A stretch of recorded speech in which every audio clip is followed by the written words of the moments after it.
Bem, gente, bom dia, né? Hoje a gente vai começar, eu acho que é a sexta aula, ou a sétima, enfim, eu não sei mais fazer conta. Mas, de qualquer jeito, é o sexto texto que a gente trata. Não, é o quarto texto, gente, eu estou completamente fora de mim. Enfim, é o quarto texto que a gente vai tratar, né? A gente primeiro tratou o texto da Gia Tolentino, depois a gente leu Kaufmann, né? E eu acho que o que estava em jogo ali era tentar entender, digamos assim, essa forma que a gente habita esse espaço desorientador, né? Depois, a gente foi para o texto da Patrícia Lockwood, né? Que eu acho que assim performa muito bem a experiência de desorientação que a gente está envolto, né? Que como eu falei para vocês, né? Eu acho que é uma espécie de interiorização da exterioridade, né? E agora, o texto, digamos assim, da semana, né, é um texto que é um pouco menos, assim como o texto do Goffman está para o texto da Tolentino, eu acho que o texto da Reed está para Lockwood, né? Ou seja, é um texto que vai tentar, eu acho que, dar conta das implicações que explicam o problema que a gente está tentando descrever, né? Então, assim, uma coisa que eu acho que é importante falar para começar sobre esse texto é que, bem, é um texto muito jargônico, né? Enfim, eu confesso que eu tenho um pouco de preguiça com isso hoje em dia. Eu acho que a cada parágrafo ela está tentando mostrar para a gente que ela é deleuziana, né? Enfim, tudo bem, eu acho que isso não é nenhum pecado, mas tem amigos que são, né? Mas eu acho que isso é um pouco cansativo. Mas ainda assim, eu acho que o texto ela toca em questões que eu acho assim fundamentais e de fato para mim assim quando eu li foi realmente uma, uma uma espécie de abertura, né, para uma série de questões que eu acho que estavam ali borbulhando, mas que eu não tinha pegado ainda para abordar com os termos corretos, né? E assim, tanto que, bem, foi só pegar o texto para preparar a aula de hoje que eu me senti assim obrigado, forçado, né, a levar o curso para uma outra direção, né? Então assim, acho que de fato é um texto que traz problemas muito bons e começa a fornecer um pouco uma gramática, né? Então assim, essa mudança de orientação no curso que eu vou propor, né, que é a entrada dos textos do Benjamin e do Sebald sobre dificuldades narrativas de transmitirem certas experiências, essa é um pouco o efeito assim da leitura desse texto, né? Então assim, o que eu acho assim que é o, digamos assim, o resumo assim desse texto que pelo menos para mim foi o que me atraiu, né? Bem, eu acho que a primeira coisa que dá para falar é que, bem, isso já fica claro no título do texto, né? Que como que é? Como se orientar num horizonte de mundo grande, né? Enfim, alguma coisa assim. Mas eu acho que fica bem claro que o problema que a Reed põe é exatamente o problema que interessa, que é como navegar num mundo multiescalar. E o que eu achei interessante nesse texto é que, bem, primeiro, ela não fornece uma solução, né, sobre o que é isso, né? Eu acho que, inclusive, eu acho que o problema é achar que tem uma solução. Em segundo lugar, eu acho que ela está, digamos assim, descrevendo um problema, que é qual o problema? Que é tentar entender como a gente se relaciona com o mundo global de um ponto de vista local. Porque, na verdade, eu acho que esse é um dos grandes dramas assim, do pensamento. E eu diria que não é um drama assim, completamente novo. Assim. Eu sempre gosto de ler o Tratado Político do Spinoza, porque é um livro muito esquisito. Né? Enfim, o Spinoza só escrevia livros esquisitos, né? Como geralmente os filósofos fazem. Mas eu acho que o Spinoza, esse livro é muito esquisito, por quê? Porque não é uma análise sobre o que é a monarquia, o que é a aristocracia e o que é a democracia. Né? Eu acho que não é isso que ele faz. O que ele faz uma pequena introdução, em que ele fala, basicamente ele faz um resumo da ética, né? E fala assim, somos movidos por afetos e não precisamos moralizar isso, né? Porque os afetos devem ser tratados como pontos, linhas e planos, né? Enfim, ou seja, como uma questão geométrica. Mas aí depois ele fala umas coisas meio esquisitas, que ele fala que um Estado, ou seja, né, uma estrutura institucional, ele fala que é quase como se tivesse uma mente. Isso sempre foi uma coisa que me deixou meio bolado, por quê? Porque o problema que aparece ali é o Estado é uma mente, mas é uma mente que não é da nossa escala. Então, assim, como é que a gente lida com isso? E aí o livro, eu acho que é uma tentativa de lidar com isso. Eu queria muito voltar para esse texto um dia, né, para tentar, que é uma leitura que assim, que eu acho que talvez por causa dos meus interesses esquisitos ela apareceu para mim, mas eu nunca vi ninguém falando. Mas ele tenta falar, o livro é basicamente uma descrição de modelos de monarquia, aí depois tem um modelo de aristocracia, e aí quando ele escreveu a parte da democracia, ele morreu, né? Tipo aquele meme, né? Mamãe, tem democracia no céu? E morreu. E, e assim, mas o louco é que apesar dele falar que ele vai falar da aristocracia, da monarquia, ele cria uns puxadinhos assim, institucionais em que é quase como se a tentativa dele é como é que será que eu posso fazer um modelo de um governo monárquico ou de um governo aristocrático que ele seja, no fundo, democrático? Ou seja, como é que eu posso esvaziar o poder do poder? Qual é o modelo institucional para isso? E é muito louco porque eu acho que é isso. Ele está tentando operar a partir de uma escala que não é a escala nossa, né? É um livro muito esquisito por causa disso, né? Mas enfim, então assim, esse problema, né, de você relacionar local com global, ele não é algo assim propriamente novo, né? Mas o que eu acho interessante na Reed, e eu acho que aí de fato vem o bom delecionismo dela, é que ela pega uma espécie de ímpeto que é o quê? É começar. Porque por onde você começa para falar sobre esse problema? Né? Bem, ela começa a partir das falsas soluções. Né? Isso é sempre um gesto tipicamente deleuziano, né?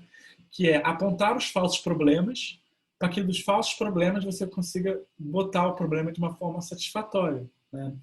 Então, assim, o que eu acho que a Reed faz nesse movimento é um pouco tirar os obstáculos, né, do caminho para lidar com essa questão.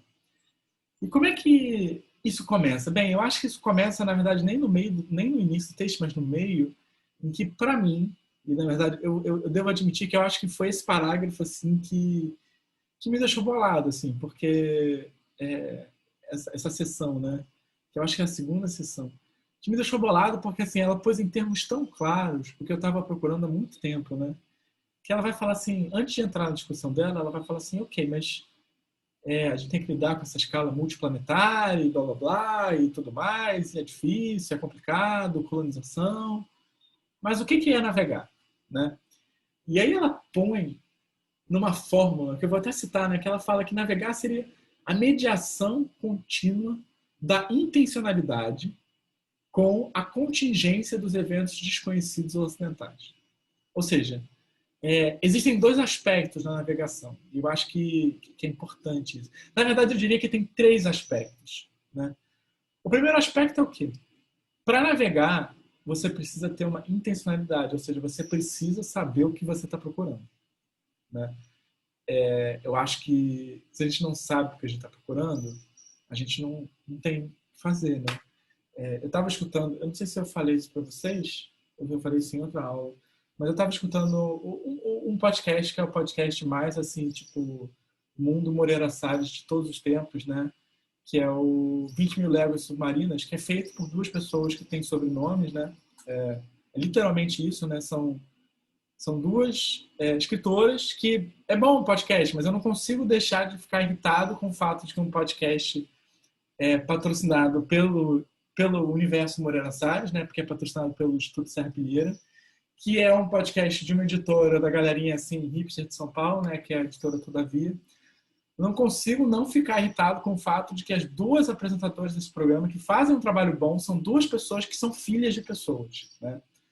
Isso é uma coisa que realmente assim me irrita, né? Enfim, como um homem branco, hétero, de classe média, eu preciso ocupar os pequenos espaços que eu tenho de não ser privilegiado, né? ou seja, de não ter pais que tenham uma inserção no meio cultural, gente. Então, eu estou deixando aqui o meu protesto, né, por esse único momento em que eu posso fazer esse tipo de reclamação, né? Enfim, na verdade é isso, né? Eu queria estar lá, né? A verdade é que eu tô com inveja delas, é por isso que eu reclamo. Mas enfim, por que eu tô falando desse podcast? Que é um podcast bom e tal, eu fico com inveja, né? Porque o que você pode fazer com dinheiro? Muita coisa. Mas enfim, elas entrevistam o Amir Klink em um determinado momento, né? E o Amir Klink, né, é um navegador que atravessou o mundo. Todo mundo fala que ele é um baita filho da puta, né, enquanto pessoa. Mas eu fico imaginando também que você ser uma pessoa que tem um espírito para atravessar o oceano com uma canoa, eu acho que não tem como você ser uma pessoa adequada, né, para viver em sociedade, eu acho, né? Você tá lá, tem uma porra de uma baleia, você tem o céu, você não consegue ver nada, enfim, deve ser meio foda mesmo. Assim. Confesso que eu entendo um pouco. Mas enfim, mas tem uma coisa muito boa que o Amir Klink fala, que é o quê? Que é como é que você se orienta no mar? E assim, de fato, o mar, puta que pariu, assim, uma vez eu estive num cruzeiro, e assim, gente, eu quero que vocês não me julguem por isso, porque eu fui para um cruzeiro numa coisa meio David Foster Wallace, que era o seguinte, meu pai, né, meus pais trabalhavam na Varig, quando a Varig faliu, meu pai estava trabalhando numa agência de viagem, né, porque, enfim, ele tinha sido comissário de bordo durante a vida inteira dele. E aí ele vendia passagens para cruzeiros, né? E aí ele falou assim, Rafael, você quer fazer um workshop num cruzeiro? Você vai ficar uma semana no cruzeiro, você vai para Buenos Aires e para o Uruguai, você só tem que assistir o workshop, né? Por que não, né? Quem é que vai negar ir para um cruzeiro? E assim, de fato, assim, se vocês lerem um ensaio do David Foster Wallace sobre um cruzeiro, é maravilhoso porque é exatamente aquilo, assim, é uma experiência ao mesmo tempo horrível, porque você fica posto num nível de conforto esquisito, que não é um bom conforto também, mas ao mesmo tempo as suas necessidades são satisfeitas, enfim, é uma coisa esquisitíssima. Mas, o que é legal? O que eu achei legal, pelo menos assim, dessa viagem? Né? Além de ficar uma semana e meia fazendo amizade com pessoas que eu nunca mais vi na minha vida, né? Porque é isso, né? Você tem que fazer amizade. Você está lá 7 dias com pessoas que você não conhece, tem que fazer amizade com pessoas que você jamais... Tipo, um reality show deve ser assim, né? Você fica, né, conectado com as pessoas mesmo que não tem nada a ver com a sua vida. Mas o que eu achei louco é que, de fato, assim, quando você está ali no meio do mar e não tem nada, assim, é uma coisa assim louca, assim, porque você não vê nada de dia. Você vê só horizonte, isso é uma coisa muito esquisita, para mim foi uma coisa esquisita, né? E por outro lado, isso é uma coisa que o Amir Klink fala, quando você consegue ver alguma coisa, ou seja, as estrelas, você não vê mais o horizonte, né? E aí qual é o problema da navegação que o Amir Klink fala? É que você tem tipo uns 15 minutos, na verdade 7, né? Para você ter ao mesmo tempo as estrelas para te direcionar e o horizonte, né? E aí por que eu acho que isso é relevante, né? Por quê? Porque se você não sabe o que você está procurando, você não vai conseguir se orientar nesses 15 minutos para saber para onde você tem que ir, né? Porque você tem que ir lá medir a distância das estrelas para o horizonte e tal, e depois disso você tem que também projetar isso, né, para onde você quer ir, né? Porque, ok, eu posso até saber as estrelas, mas se eu não sei a relação das estrelas, e aí por isso que é uma questão tríplice, né? Eu tenho que saber para onde eu quero ir, eu tenho que saber as marcações que eu tenho no meu mundo, e eu tenho que projetar que essas marcações vão valer para o mundo para além do que eu estou vendo, né? É por isso que as estrelas geralmente são um marcador, né? Por quê? Porque elas estão acima, né? Elas não variam na mesma velocidade, né, que a minha visão, enfim. Então, assim, elas permitem com que a distância delas para o horizonte permite com que eu oriente, né, para que direção eu estou indo. Mas, enfim, o que é interessante, então, assim, nessa definição da Patricia Reed, né, que eu achei, é que você tem 3 elementos. Você tem o desejo, né, que é o quê? Aquilo que te move, que te dá digamos assim, uma direção, né, que te dá um porquê. Você tem, por outro lado, os marcadores locais, mas você tem a projeção desses marcadores locais num espaço para além do que você conhece, né? Então, assim, é uma espécie de triangulação, né? E toda a grande questão da navegação é saber, será que esses marcadores que eu tenho aqui são marcadores que valem para além do que eu conheço? Né? Isso que é a dificuldade de navegar. Tanto que parece que durante boa parte, uma das questões que você tinha na, na, na navegação é que você não conseguia medir, eu acho que a longitude, e isso fudia tudo. Enfim. Sei lá por que eu falei isso, né? Se eu não sei explicar o que isso significa, né? Mas enfim, a vida tem dessas coisas. Mas assim, o que é importante, eu acho, é que assim, navegar é você fazer uma mediação com o desconhecido, né? E uma mediação que é intermediada pelo seu desejo e por uma projeção que você faz a partir do que te interessa, né? A partir dos marcadores que apontam sinais, né, para onde você pode verificar se você está indo para o espaço certo ou não. Então, assim, o interessante, e eu acho que a Reed põe isso de maneira bem clara, é que é um mapa, né? Mas, ao mesmo tempo, é um mapa que ele está entre o elemento material e o conceitual ou imaginativo, né? Porque você está literalmente lidando com aquilo que você não conhece. Isso que, na verdade, que eu acho que é por isso que é difícil navegar. Porque você não está apenas tendo... Porque é aquele negócio, se você já navegou, foda-se, você já tem o mapa pronto, né? O problema, navegar não é isso. Navegar é você fazer tipo os caras lá que estão com a caravela, né? Pela primeira vez, né? Depois que a galera já fez... O cruzeiro que eu tava, ninguém tava tendo problema para navegar, né? Então, assim, eu acho que isso é um problema difícil, né? E, assim, saber o que você quer é difícil. Saber também identificar a relação das coisas que você quer com as coisas que podem apontar o que você quer também é difícil. Então, assim, é difícil navegar, né? Agora, essa questão, e é isso que é uma merda, fica ainda pior se a gente tem 1000 escalas diferentes envolvidas, né?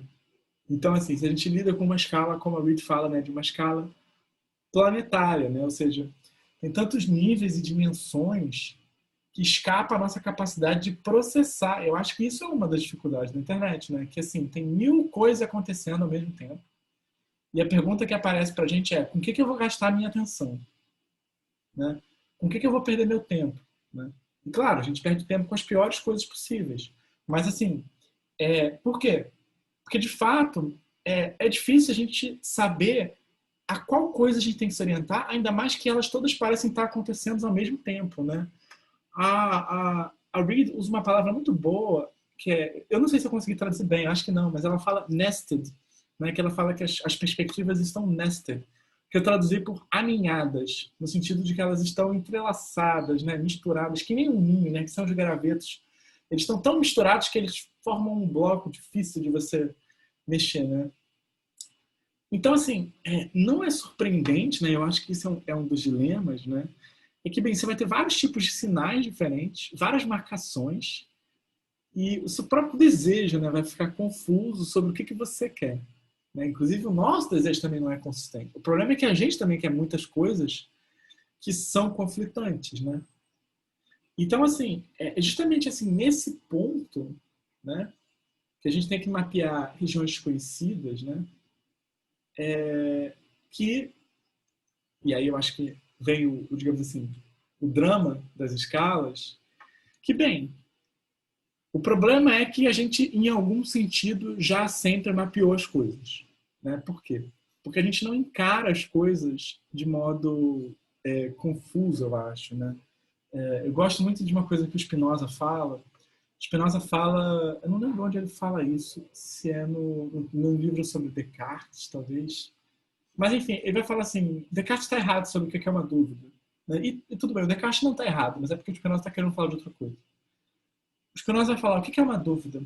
Uma dúvida é um momento em que você não consegue conectar nenhuma ideia com qualquer outra ideia. Então é um momento em que você fica meio que parado, né? Parado na esquina. Só que, enfim, de uma forma que você não consegue nem perceber, né? Por quê? Porque para o Spinoza, pensar é conectar ideias. Então, a gente nunca percebe uma experiência de dúvida. A dúvida é sempre uma experiência que a gente não consegue pensar, por definição, para o Spinoza. Então, assim, eu acho que a gente não experimenta conscientemente esses momentos de desorientação. A gente está sempre sentindo que eles já aconteceram ou que eles estão acontecendo em algum certo nível, né? Mas que a gente está sempre já dando soluções para ele, né? E qual é a solução que a gente costuma dar? E eu acho que a Reid ponta isso muito facilmente, muito bem, e que é até uma coisa explica fácil, é uma coisa justificável, né? Que é o quê? A gente pega a escala mais próxima que a gente tem e tenta expandir ela, né?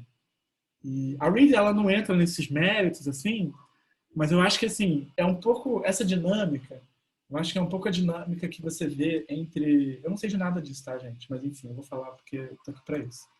Eu acho que é um pouco a diferença entre a geometria euclidiana e a geometria riemanniana, né? Por quê? Porque qual é o problema, a questão da geometria euclidiana? Eu tenho um espaço, né? E eu tenho algumas propriedades sobre esse espaço e eu quero entender o mundo. Então, o que eu vou fazer? Eu vou simplesmente generalizar os axiomas desse espaço para tudo. Foda-se, né? Eu vou dizer, todo espaço é assim, né? E é massa, funciona. É por isso que eu estou dando esse exemplo, porque isso não é uma solução ruim. A gente fez coisa pra caralho com a geometria euclidiana e a gente continua fazendo. É que nem é que nem a física do Newton, né? Ah, o que é o espaço e o tempo? É essa porra aqui. Eu tô pegando. Tem um filósofo que fala que a gente fica lidando sempre com. Como é que é? Middle-sized dry goods, né? Que é o quê? Que a gente sempre fala. Peraí, deixa eu procurar isso. Deixa eu ver quem é esse filósofo. Deve ser alguém famoso. A.L. Austin, claro. Que é curioso que todas as coisas que a gente fala, discute, a gente fala no mundo, geralmente elas são coisas de tamanho médio, secas. Acho muito bom que ele fala a coisa do seco. E, enfim, são isso, são coisas secas e de tamanho médio. Por quê? Porque esse é o nosso tamanho. Então, assim, é normal que a gente expanda isso, né? Tá. Já abri aqui um texto para eu ler sobre isso depois. São, são os objetos que a gente se depara, né?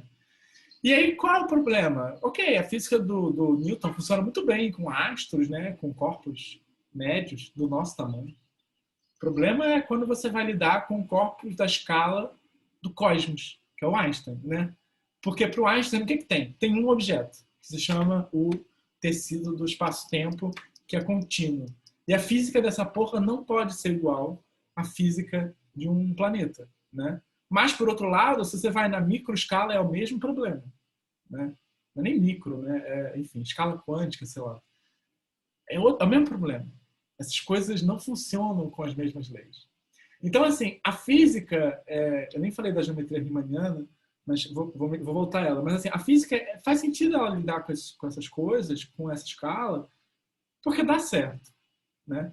Agora, qual é digamos assim, o problema? O problema é que nem tudo se dá nessa escala, né? E aí é por isso que o Riemann vai propor uma outra tipo de geometria, né? Que, enfim, eu não sei nem nada dessas propriedades, eu só li isso, eu li, eu li sobre isso de maneira amadora e eu li umas 70 páginas de um livro sobre Spinoza que fala sobre isso, por alguém que sabe de matemática. O que eu entendi do Riemann é que, assim, e é genial isso, na verdade, tem tudo a ver com o pouco que eu sei de matemática do século XIX, que é o seguinte, é como se o problema virasse assim, ok, eu não quero mais medir as coisas de uma forma, projetar, né, que tudo tem essa escala, que tudo tem axioma. Eu quero tentar ver se eu consigo medir as coisas a partir de dentro, né? Seria um problema que aparentemente começaria com o Gauss, né? Enfim, com tentar medir aqueles problemas do cálculo também, tentar medir a curva, enfim, essas porra toda aí que as pessoas de matemática fazem. Mas qual é a questão que o Riemann fala? Assim, eu vou tentar medir o espaço, eu vou tentar entender o que é o espaço, só que eu vou botar um princípio. Eu não vou projetar as coisas que eu sei localmente para além desse espaço local, né? Então, a parada do Riemann ele tem um espaço local, ele vai delimitar esse espaço local, aí ele vai chegar na fronteira desse espaço local, e aí ele vai ver o que ele tem a partir dessa fronteira, mas sem projetar para além dela. E ele vai construindo esse mapa passo por passo, né? O que acontece? O espaço riemanniano é completamente diferente do espaço euclidiano, né? E quer dizer que algum deles é melhor? Não, porque você faz coisas diferentes com cada um deles, né? O problema, para voltar para o nosso problema, é que quando a gente faz isso no mundo real, né? Porque no mundo da matemática é tudo lindo, não faz a menor diferença, não vai afetar ninguém. Quando a gente faz isso no mundo real, como é que a gente vê essa escala sendo expandida? É, por exemplo, o capitalismo. O que é o capitalismo? Eu tenho um problema, uma escala e um paradigma, que é o quê? Eu quero acumular capital. Esse é meu único problema e esse é o único ponto de vista que eu assumo. E aí o que você faz? Você encara, por exemplo, as Américas como uma grande plantation, né? E toda a multiplicidade de vidas ecológicas, indígenas, enfim, tudo isso é apagado. E assim, eu acho que isso é interessante. Não é que o europeu, e eu acho que é importante a gente fazer isso, né? Eu sou contra essa coisa de dizer que o europeu é mau, porque bem, a gente não é nem europeu nem índio, né? A gente não é isso, né? A gente não é. Eu não sou o Davi Kopenhaga, nem o Krenak, e eu também não sou o Bruno Latour, né? A gente é essa merda no meio, né? Enfim. E a gente fica falando assim, não, mas é justamente isso que é o que é de verdade, né? O que é a mistura. Mas enfim. É... Então, assim, eu acho que uma coisa que é interessante, que o Levi-Strauss fala sobre isso, né, todo o povo é etnocêntrico. Né? Essa questão de expandir as suas próprias perspectivas, isso não é assim, o europeu é malvado, sei lá o quê. Não. Né? Tanto que se você vê, o problema é os efeitos que a nossa expansão de escala gera.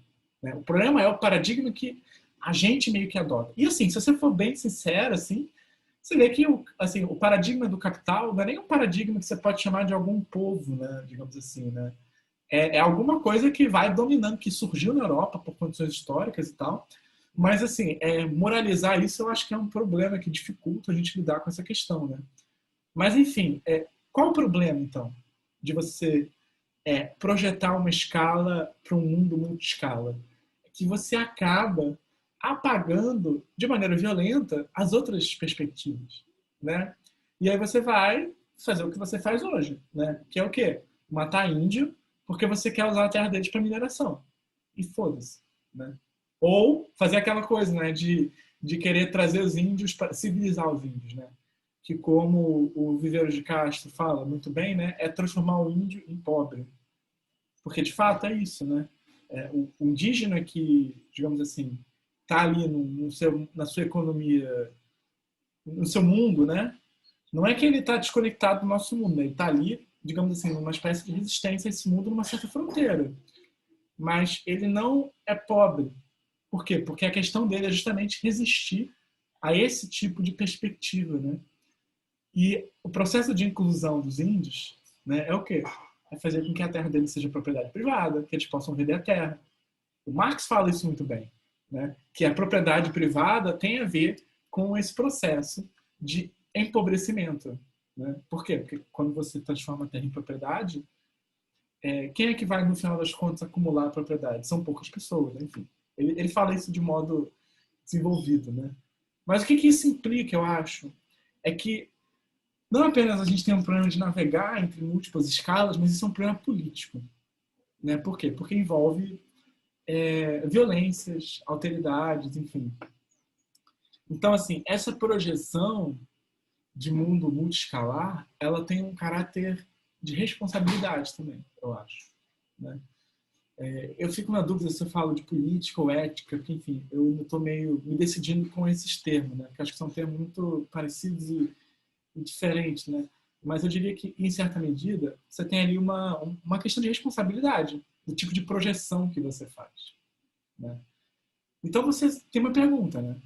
Que é, como é que eu vou fazer então? Como é que eu vou lidar no mundo multiescalar se eu não posso,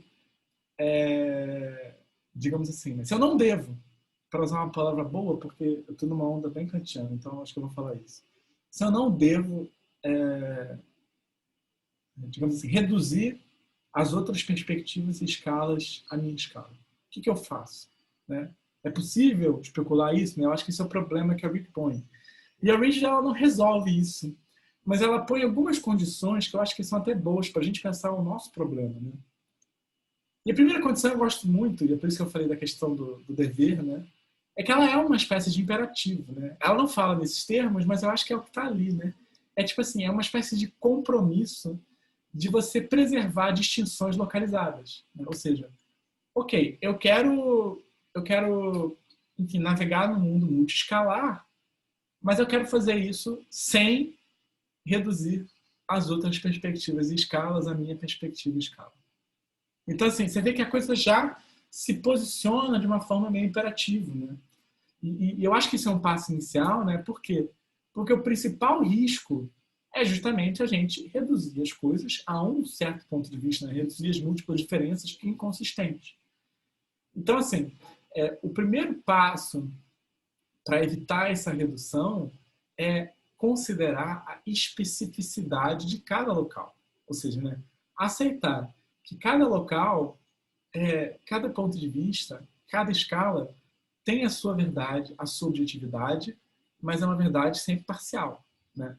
E assim, por que é importante falar isso? Né? Porque uma das formas mais simples de você apagar outras escalas é reduzi-las a ilusões, né? Reduzir elas a ideologia, reduzir elas digamos assim, a falsidades, a enganação. Eu acho que verdadeiramente o desafio é tentar entender qual é a verdade que está envolvida nessa perspectiva.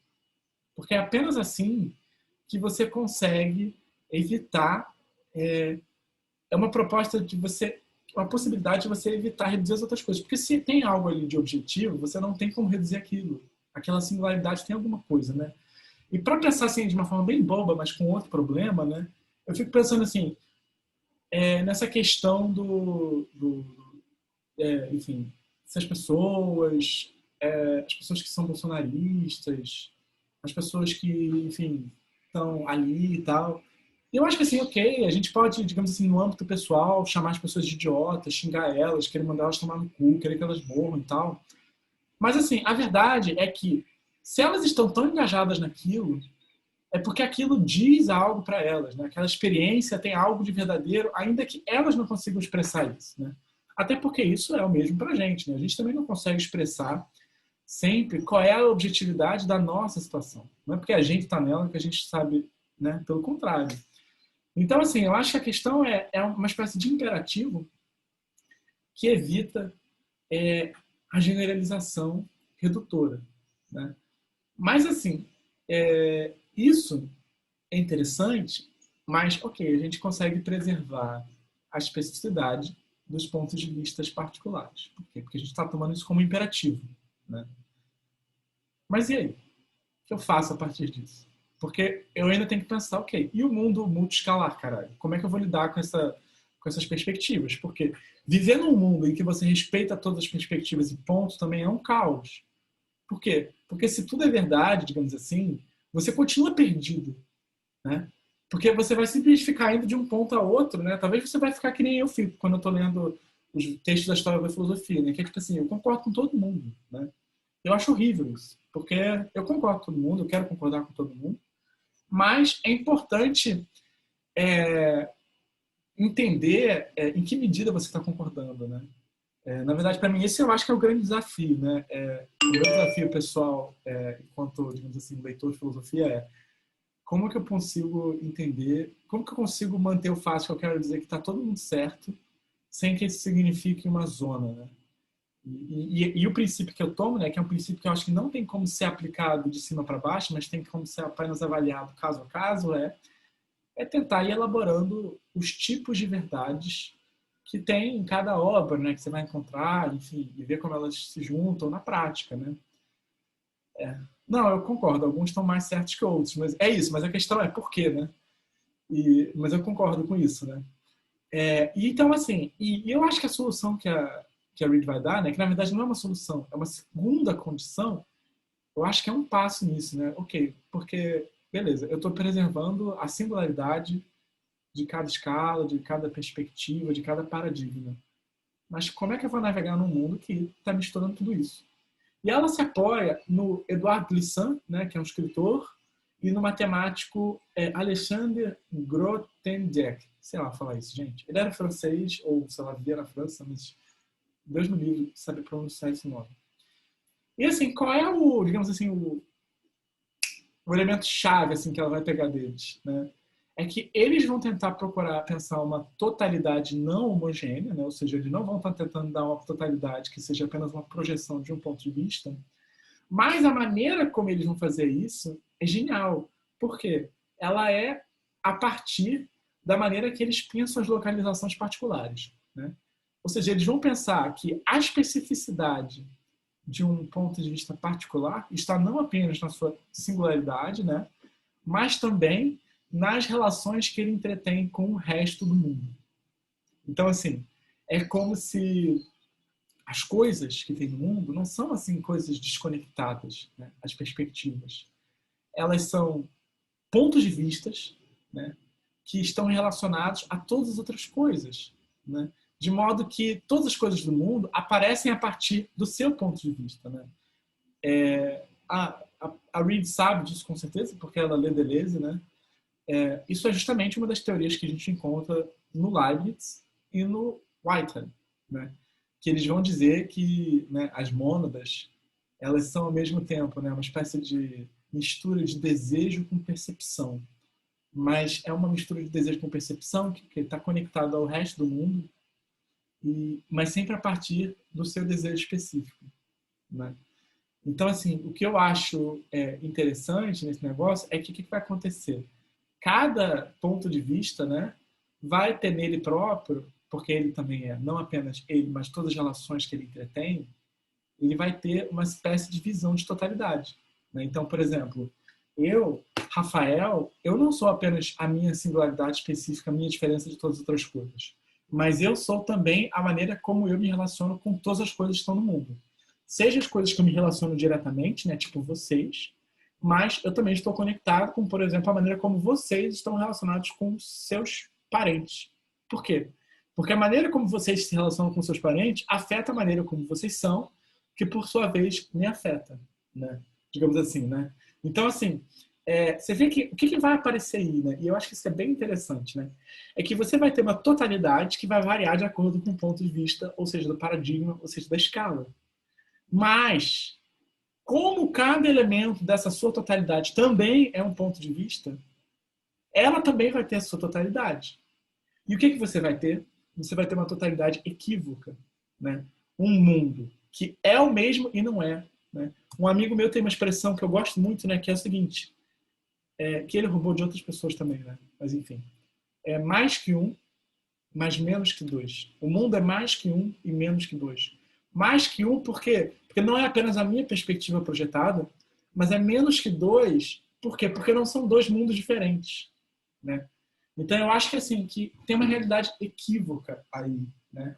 Assim, se eu fosse ser bem sincero, eu acho que a leitura que eu faço, né? Porque foi muito importante também no meu percurso, né? A leitura dos trabalhos do Viveiro de Castro sobre perspectivismo, para, enfim, eu estou vendo os efeitos só agora, né? Mas o problema do multinaturalismo que ele fala, que é uma coisa que é bem espinhosa, né? Eu acho que tem a ver com isso, né? Com o mundo ser mais do que um, mas ser menos que dois, né? Eu acho que esse multi tem isso, né? Enfim, então assim, e qual é o efeito disso, né? Desse mundo equívoco, né? E que é esquisito. É que assim, é isso, né? Tipo, se alguma coisa acontece no mundo de vocês, digamos assim, isso vai afetar. Se alguma coisa acontece na total. Olha, é isso. Digamos assim. Um exemplo completamente bobo, né? Mas assim, digamos que alguém que eu conheço, essa pessoa foi demitida porque está tendo, enfim, um problema no trabalho dela. Ou seja, aconteceu um rearranjo fundamental no mundo dela. Essa pessoa é afetada, só que essa pessoa faz parte do mundo e assim, não é que a pessoa desconta em mim, né? Mas digamos que eu trabalhava com essa pessoa em algumas coisas e antes essa pessoa era cooperativa, mas depois que ela foi, digamos assim, demitida, ela foi afetada do ponto que ela não é mais cooperativa, né?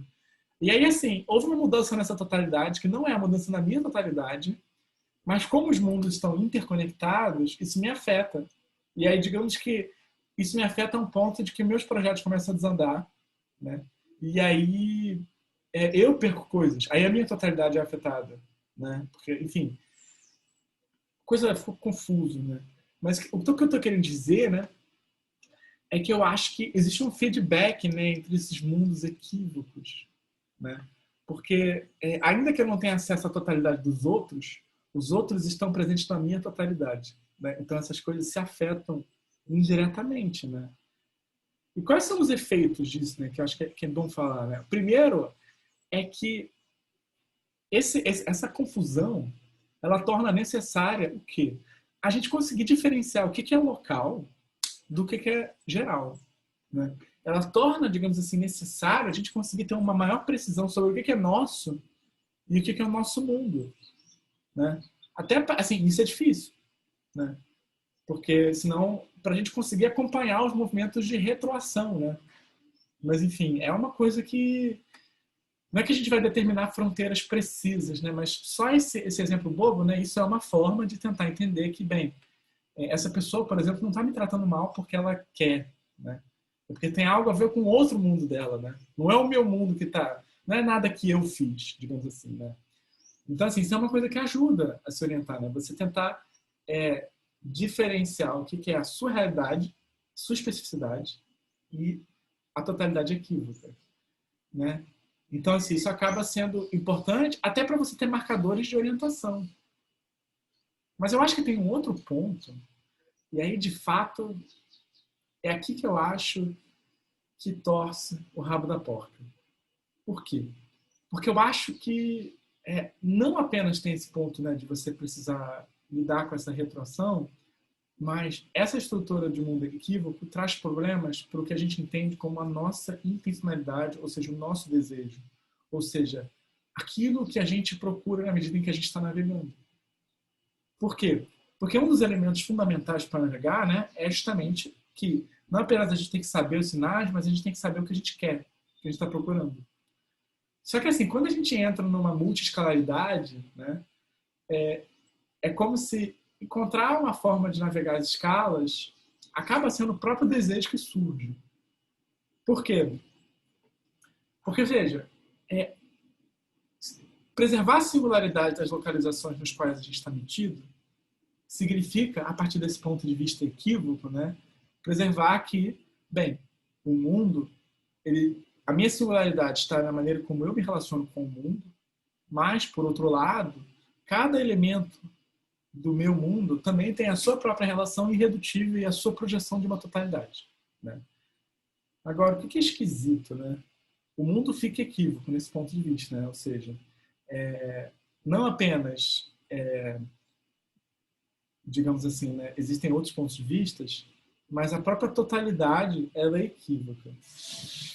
Agora, o problema é que, aceitando essas diferencialidades das particularidades que também povoam o nosso mundo, a gente vai ter um efeito que nem sempre é bom, que é o seguinte: o outro, né, ou seja, os outros pontos de vista que povoam a nossa totalidade, eles também vão ter o seu ponto de vista sobre nós. E esse ponto de vista deles sobre nós não é um ponto de vista errado, necessariamente, né? Não quer dizer que eles têm acesso à nossa interioridade, mas quer dizer que, bem, como eles estão inseridos em outras relações, eles às vezes conseguem ver coisas que a gente não consegue ver sobre nós mesmos. E aí, isso é um problema, por quê? Porque não apenas o mundo é equívoco, mas se a gente leva radicalmente a sério essa possibilidade essa necessidade de preservar a singularidade de cada ponto de vista, a gente precisa aceitar também que, em certa medida, nós mesmos também somos equívocos, porque nós também somos sempre o outro de outra pessoa, né? E se a gente quer realmente levar a sério isso, a gente precisa entender que, bem, tem coisas sobre a gente que a gente às vezes não sabe, né? Então, assim, por que fica ainda mais complicado? Porque para preservar a singularidade das outras localizações, a gente acaba equivocando a nossa própria intencionalidade, né? Então, assim, o nosso desejo inicial, que era qual? E aqui eu acho que é uma coisa interessante. O nosso desejo inicial era, por isso que eu falei que era um imperativo, um dever. O nosso desejo inicial era preservar a singularidade de cada perspectiva. Isso era o ponto de vista que a gente ia fundar a nossa perspectiva sobre a totalidade. Ou seja, isso é um desejo. Só que quando a gente faz isso, a gente precisa aceitar que o outro vai enxergar coisas para a gente que não necessariamente a gente quer. Inclusive, ele pode enxergar que o nosso gesto também é negador dessa mesma perspectiva que a gente acha que está propagando. Então, a gente tem uma situação louca em que talvez a gente vai ter em nós mesmos um ponto de vista hegemonizante a partir do nosso imperativo para deshegemonizar o mundo, né? E assim, se a gente quer realmente levar a sério o nosso dever, a gente não pode negar isso de cara. Porque nós também somos outros para nós mesmos, né? E aí você fica assim, caralho, o que eu faço? Né? Você fica perdido. Porque se você não consegue se orientar no seu próprio desejo, você fica confuso. Só que a questão, e eu acho que isso é o interessante na Reed, é que ela põe em termos de uma espécie de dever, né? Um compromisso, né? E aceitar as implicações do que esse dever tem. Porque só assim a gente consegue ser realmente responsável. Só aceitando que a gente pode estar sendo hegemônico é que a gente pode lidar de fato com essa hegemonia. Só que você vê que ela chega nisso não por uma postulação vazia, mas por um desejo de ser ético, né? Então, assim, é como se eu desejo ser ético, então ok, então você vai ver o que realmente é. É você ter que lidar com o fato de que você também tem desejos contraditórios que, inclusive, vão contra esses desejos iniciais, né? E isso é foda, né? É muito complicado. Então, assim, eu acho que o que é interessante da Reed é que essas questões sobre o desejo, né? Eu acho que é por isso que na verdade, é por isso que eu acho que eu acabei mudando, assim, digamos assim, o percurso. Tem um tipo de desejo de navegação, né, que não é mais o desejo de alguma coisa simples, né? Não é um objeto específico que eu estou procurando. A intencionalidade, ou seja, o objeto de navegação inerente à navegação num mundo composto de inúmeras escalas, é isso que acaba sendo a própria navegabilidade, né? Você quer navegar entre o fato de que você tem desejos conflitantes e inconsistentes, que isso dificulta também a própria navegação, né? Então, assim, não surpreende que diante desses problemas a gente acabe apelando para uma generalização. Porque quem é que aguenta lidar com essa responsabilidade toda de aceitar que você pode ser uma pessoa que está apagando a perspectiva de outras pessoas quando você está tentando fazer o bem? Ninguém quer isso, né? Então a gente finge que isso não acontece, aí a gente conta mentiras para nós mesmos, né? Então, assim, o que eu acho interessante nisso é que isso de fato desloca a questão, né? E eu acho que isso traz a gente de volta para o problema que a gente estava falando, né? Porque o que é, digamos assim, essa estrutura desorientadora que a gente tem hoje em dia, né? É uma estrutura que é uma dupla experiência de interiorização do exterior, né? E isso é basicamente retomando o que a gente discutiu no encontro passado, né? Que é o quê? Por um lado, quando a gente interioriza o exterior, a gente está traduzindo tudo para essa confusão, né? Tudo do mundo se torna navegável de uma maneira simultânea e imediata, né? Mas o que as redes sociais fazem, né? Elas fazem uma segunda interiorização do exterior, que é o seguinte: vamos facilitar isso. Vamos pôr tudo do ponto de vista, vamos, já que tudo na internet, né? Tudo é acessível e a gente fica perdido. Vamos supor, então, vamos reduzir o mundo mais uma vez e dizer que ele é apenas o que aparece na rede social, né? Então, assim, a rede social é um algoritmo, né? Uma estrutura, uma infraestrutura, enfim, uma arquitetura, né? Uma programação, para quê? Para facilitar a navegação, né? Tanto que, assim, se as coisas acontecem fora do Facebook, do Twitter, do Instagram, a gente nem sabe que elas existem mais, né? E isso é difícil, isso é um problema, né? E a gente não é por maldade, é porque elas são estruturadas para quê? Para orientar a gente, e a gente quer isso, né? Então, assim, aparentemente isso é uma espécie de resolução do problema de navegação, né? Como se orientar em múltiplas escalas? Aí a rede social fala assim, né? Eu vou reunir tudo nessa plataforma e, além disso, né? Porque eu acho que é aí que está o negócio genial, né? Eu vou processar essas informações por você. Então, eu vou pegar os dados que você produz e calcular eles para saber o que você quer. Porque lembra, qual era um dos problemas dessa multiscalaridade? É que a gente tinha desejos inconsistentes. Então, voltando para a Gia Tolentino, né? essa infraestrutura produz uma imagem média de você que diz o que você quer. E o que a gente quer? A gente quer comprar mercadorias. É só isso que a gente quer. Né? É o Google Ads da vida, né? E aí você vê como é que você tem ali uma redução da internet, é isso. Há um ponto de vista de venda e comércio, né? A gente acaba reduzindo a isso, né? E assim, mas o que é interessante, eu acho, de fazer esse percurso, é que a gente vê que isso não é uma questão natural. Isso é uma solução possível, mas uma solução que a gente vê os problemas, por quê? Porque ela troca tudo e trata tudo em termos de interações comerciais, né? E assim, ainda que a gente esteja envolvido em relações não comerciais, a gente vê como a coisa está sempre ali, né? Enfim, tanto que a forma de solidariedade que existe na internet costuma ser financiar projetos, né? Dar uma força para as pessoas, exatamente, vender o pack do pezinho, é exatamente isso, né? E aí o que acontece? O mundo, nesse processo, ele fica reduzido ao seu mundinho, né? Ao que te interessa, mas na verdade não é a você, é a um certo perfil específico que é coletado a partir dos seus interesses mercadológicos processados por um algoritmo monstruoso, né? Que a gente nunca viu antes na história desse mundo. Então, assim, o louco dessa situação, né? Eu acho, é que a gente sim, né? Quando a gente consegue permanecer no mundo pequeno, né? A rede social ela é uma expansão que permanece no mundo pequeno, apesar dos horizontes que não se param de expandir. Só que ela é um princípio, né? Se a princípio o desejo de conexão permite a gente aspirar a uma maior proximidade, né? A gente fica conectado com as pessoas que a gente conhece. Isso é feito a um custo de, digamos assim, né, apagar as diversas dimensões do mundo que a gente habita. Né? Então, assim, é possível manter essa perspectiva, mas, por outro lado, a gente está sempre enquadrando a partir desse ponto de vista que tende a ser, digamos assim, mercadológico. Né? Então, assim, é por isso que eu acho que o texto de algoritmos concerne. Porque a questão dele é como pensar, né, uma redução da escala planetária, aliás, como pensar uma navegação planetária, como se orientar nessas múltiplas escalaridades, sem que isso implique a redução do mundo à nossa experiência local, né? Que é o que o Mark Zuckerberg diz, né? Que a Tolentino fala.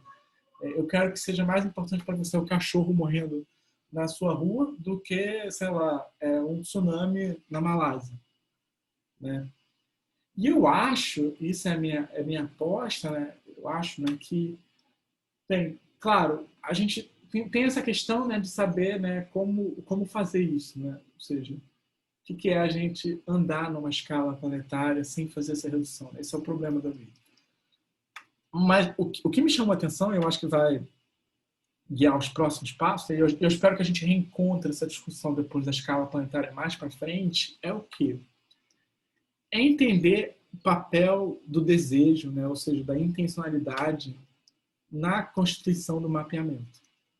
Né? Porque eu acho que se a gente pensa na nossa desorientação, o problema é não apenas que há um excesso de informações, né? Mas que a nossa própria intencionalidade nem sempre ela é transparente para nós mesmos. Né? Ou seja, o nosso desejo não é visível para a gente. Né?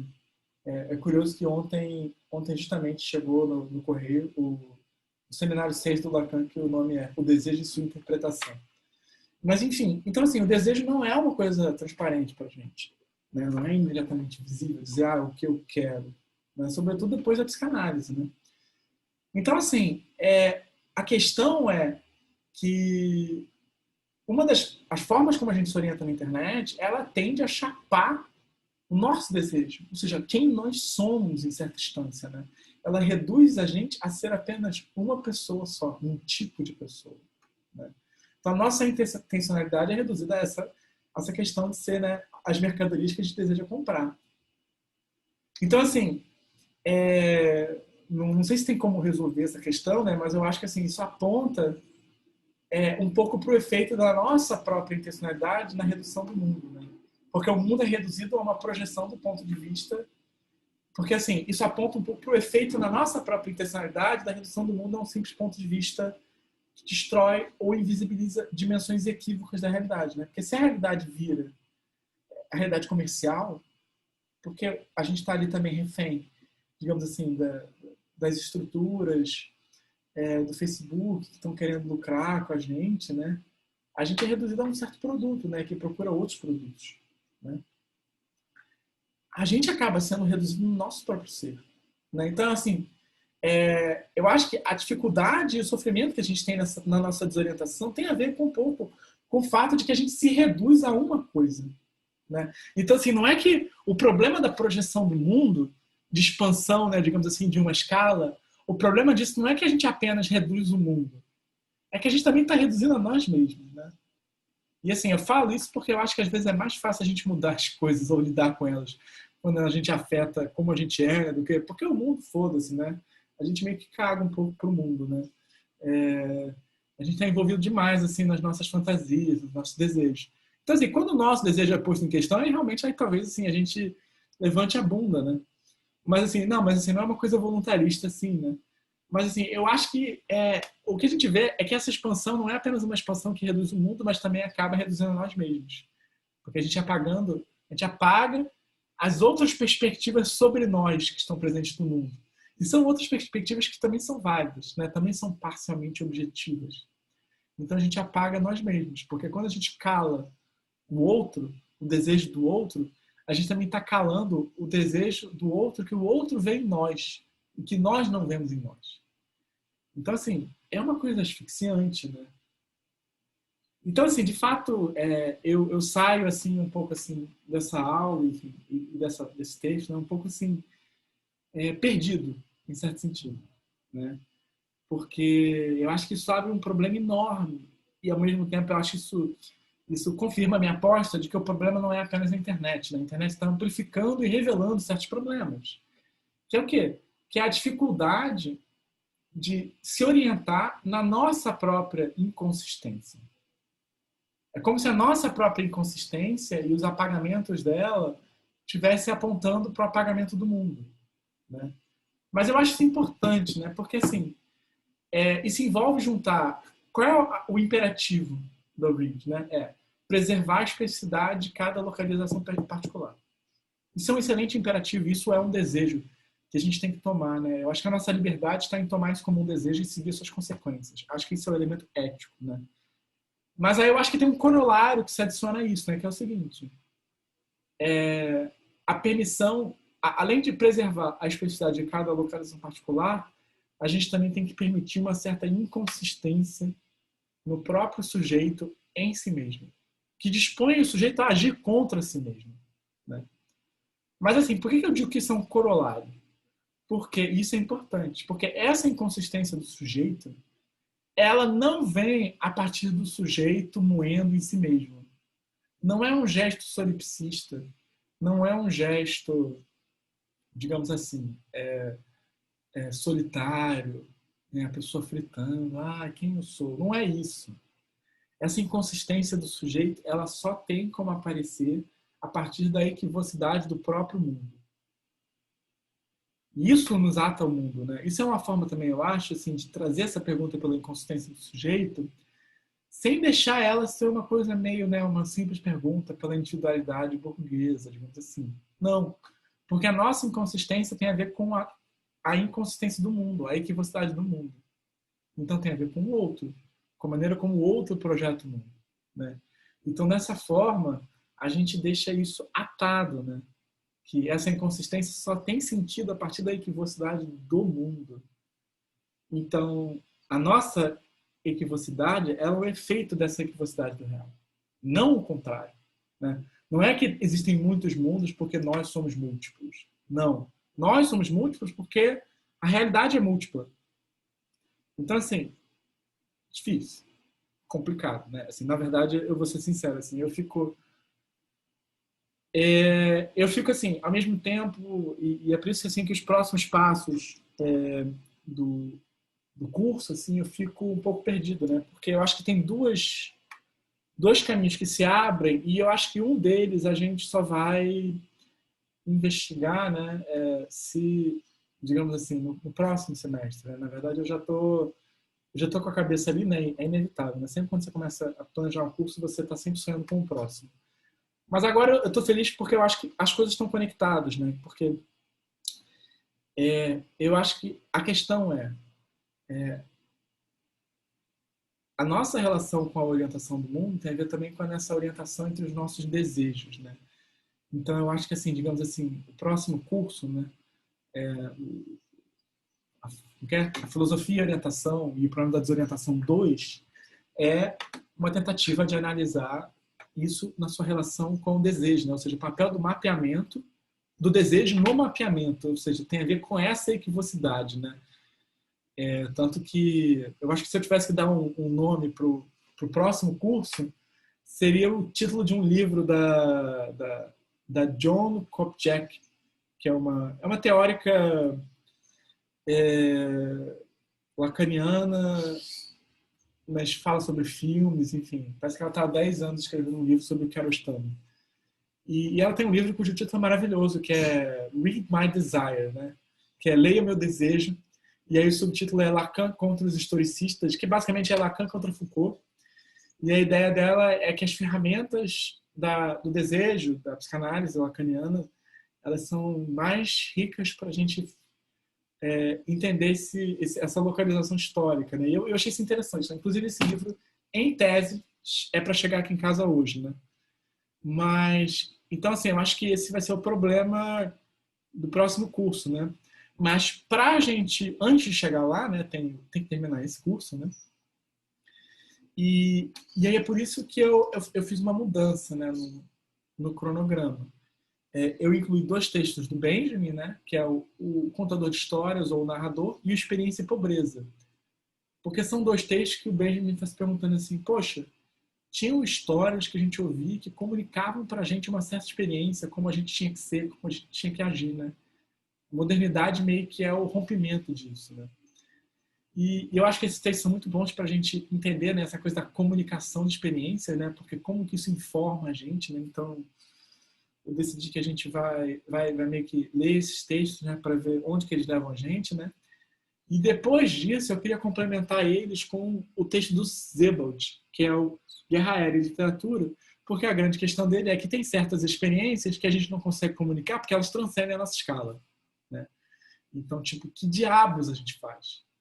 E se você olha a obra do Sebald, eu acho que tem muito isso, eu estava conversando sobre isso com uma amiga minha que também é uma leitora do Sebald. O que você vai encontrar na obra dele? Ruínas de grandes complexos de escalas enormes, assim, né? Tipo, é o Sebald andando pela costa da Inglaterra, encontrando uns hotéis abandonados, encontrando uns espaços onde a galera fazia pescaria, que era um grande comércio, e só rastros disso, né? E o que eu sinto no Sebald é que, tipo assim, pelo menos na literatura dele, né? É quase como se a escala desse mundo, né? O fato de que esse mundo tem essa escala, só fica visível depois que ele acaba, porque aí as ruínas estão desconectadas do seu movimento, né? Então elas ficam visíveis porque elas meio que ficam, elas não remetem mais à escala excedente, né? Então assim, eu acho que o Zebald ele está totalmente antenado com esse problema de escalas, né? E por fim, para terminar, aí de fato seria o texto do Jameson, né? Que já estava planejado, né? Que é um texto dele sobre o que é mapeamento cognitivo, né? Enfim, gente, então, só para lembrar, semana que vem não é, digamos assim, não tem nenhum texto, né? Mas se vocês já quiserem dar uma olhada, vocês podem ir lendo o narrador. Eu vou fazer vou tentar, vou botar isso, vou disponibilizar esse texto, né? Mas sem conta fácil na internet. Mas semana que vem vai ser a discussão, tá, gente? Então, fica aí a responsabilidade de vocês. Mas, assim, uma coisa que eu posso falar, que eu acho que pode ser interessante, eu não sei, porque eu vou fazer isso com uma outra turma que eu estou oferecendo esse curso também, né? Eu sugeri para eles, como um mote, até para ver se anima a discussão, ver o filme do Herzog sobre a internet. Que é um filme assim. O Herzog, ele basicamente ele está aposentado agora, né? Enfim, ele é tipo o Levi-Strauss, né? Ele fez ali as coisas da carreira dele e tal, que ele queria fazer. Ele fez um marco na história do cinema, como o Levi-Strauss fez um marco na história da antropologia. Aí depois ele acabou e ele não morreu, né? Ele viveu mais uns 20, 30 anos, né? Que acontece, né? Então o Herzog ele tem feito filmes para se divertir, né? Eu acho que esse filme é um desses, né? Que é basicamente ele apaixonado pela voz dele, né? E pelas perguntas que ele faz e como não se apaixonar por isso, né? Eu queria um Waze que fosse o Herzog fazendo comentários assim existenciais assim sobre as direções que você está tomando. Mas aí tem um documentário sobre a internet, né? E é bem interessante. Então assim, se vocês quiserem, eu posso passar o link para vocês. Eu botei na pasta o filme com uma legenda, né? Não é muito difícil encontrar, mas é porque antes tinha esse filme no Netflix, né? Mas enfim, mas como enfim, eu não sou leite com pera nesses termos, né? Eu baixei ele e botei ele no Drive. Eu posso passar o link para vocês. E aí, quem quiser ver também, né? Enfim, eu vou ter visto, então a gente também pode trazer questões a partir dele, né? Porque eu vou ver ele amanhã, né? Eu vou rever ele amanhã. Mas enfim. Então, gente, eu acho que por hoje é só. Né? E para quem está vendo de casa, né? É todo mundo, né? Mas para quem está vendo gravado, até a próxima, né? E agora a gente pode, para quem tiver alguma questão, a gente pode trazer ela, discutir. Vou parar de gravar aqui.